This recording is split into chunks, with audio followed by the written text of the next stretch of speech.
Talk more about the implications of the Cohen plea with Catherine here, and also joining us from New York, Fox News senior judicial analyst Judge Andrew Napolitano.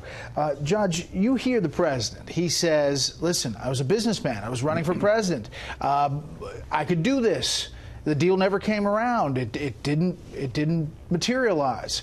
Where is the threat to the president in this particular development today? Well, the statements that the president made, which you just summarized, are all probably true, and they don't reflect anything unlawful. But the danger for him is whatever Michael Cohen told Bob Mueller's investigators in the 70 hours that they debriefed him sometime in the past 3 or 4 months. The last time Michael Cohen pleaded guilty, the prosecuting entity was the federal prosecutors here in New York in the same courthouse. Today, when he pleaded guilty, it was Bob Mueller's team, which came up from Washington, D.C. So we don't know what Michael Cohen gave Bob Mueller in return for reducing his exposure from many years in jail down to 6 months. That's the danger to the president. And we may never know it. It depends how Bob Mueller wants to use it. Michael Cohen is not somebody that Bob Mueller is going to put on the witness stand any more than he's going to put Paul Manafort on the stand. But he can take the information they gave him, and if he can corroborate it through a credible source, use it thereafter. Right, and that's important because, Catherine, to Judge's point, I mean, you are losing credibility when you charge somebody criminally with lying. Correct. He has done that numerous times now, so these people are not exactly the best witnesses if you're bringing a case forward. Right. But we don't know what else Mueller has to corroborate some of this stuff. We don't, and the criticism of the special counsel is that these are all process crimes. These are lying to federal investigators. They are lying to Congress. I'm not in any way minimizing that, but it doesn't go to the core issue of the allegation of coordination between the Trump campaign and Russian officials. Something that really caught my attention today is that people should be prosecuted for lying to Congress, but other individuals at the heart of the Russia case, such as Christopher Steele, who was the author of the Trump dossier. He is the subject of a criminal referral from the Senate Judiciary Committee. Also, Glenn Simpson of Fusion GPS. His firm was played by the DNC and the Clinton campaign to put the dossier together, and he has a problematic testimony to Congress. So publicly, we haven't seen any action on those cases. Maybe privately it's happened, but Cohen is really the first person we see pay a penalty. You know, Judge, it does seem like this is coming to a head. It also seems perhaps that Mueller or his team have concerns about Matt Whitaker, the acting attorney general, and that maybe some of these court filings are really about getting the story as they see it out, just in case the report doesn't make it through that block of Matt Whitaker at the Justice Department. Well, yeah, well, you're right about that. I mean, in examining the special counsel rules, it's interesting.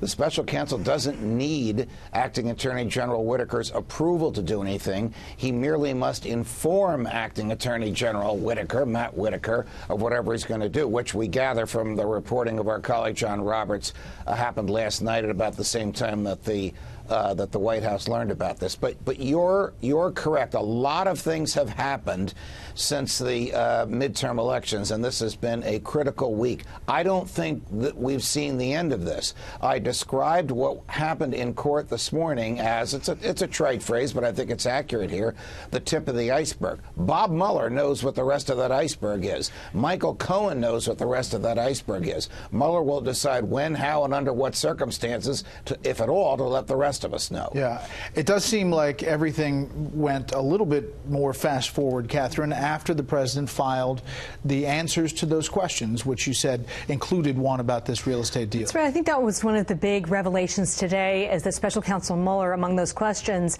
did ask about this proposal to build a tower in Moscow by the Trump organization. Up until now, that was certainly not known to us through our reporting. And what Rudy Giuliani, the president's attorney, said to us today is that they don't see any contradiction between the president's written answers and what was stated in the Cohen plea. So they still feel very comfortable. But the timing, when you line up the data points, certainly has that feel of almost a cascading or a domino effect. You know, Judge, we've seen all kinds of reporting here. There's new reporting right now. BuzzFeed has a story saying that President Trump's company planned to give a $50 million penthouse at Trump Tower, Moscow, to Vladimir Putin as the company negotiated this luxury real estate development during the 2016 campaign, according to 4 people. We don't have that independently confirmed. We've seen other stories fall apart. So we'll be careful about this. But is the argument that a negotiation, even if he's doing a business deal, that as that's happening with a hostile foreign power, as he's running for president and eventually becomes president, that it is potentially something that could be held over the head of the president by Russia?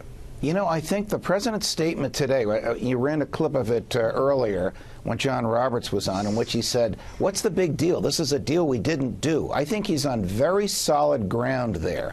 The problem for the president will come if, for example, Michael Cohen says the president told me to lie, and I lied before the Senate Intelligence Committee because he and I decided to concoct a scheme to trick people. That's where the president will be impaled.